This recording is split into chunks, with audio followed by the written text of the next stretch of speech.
Foodies ఈరోజు మనం ఇంట్లోనే టేస్టీగా బగారా రైస్ ఎలా చేసుకోవాలో చూద్దాం. ముందుగా కడాయిలో 2 టీ స్పూన్ల ఆయిల్ వేసుకోవాలి. ఆయిల్ బాగా ఉడికిన తర్వాత 5 బిర్యానీ ఆకులు వేయాలి.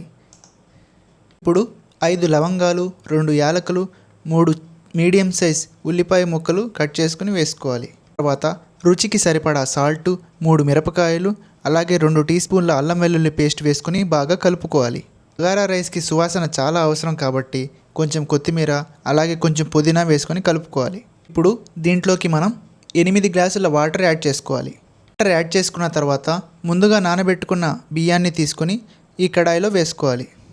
ఇప్పుడు పైన ప్లేట్ పెట్టుకొని ఒక 10 నిమిషాల పాటు సిమ్ మీద పెట్టేస్తే మన టేస్టీ బగారా రైస్ తయారైపోయింది. మీరు కూడా బగారా రైస్ని ఇంట్లో తయారు చేసుకుని మీకు టేస్ట్ ఎలా కుదిరిందో కామెంట్ చేయండి. మరిన్ని వీడియోస్ కోసం లైక్ చేయండి, సబ్స్క్రైబ్ చేయండి.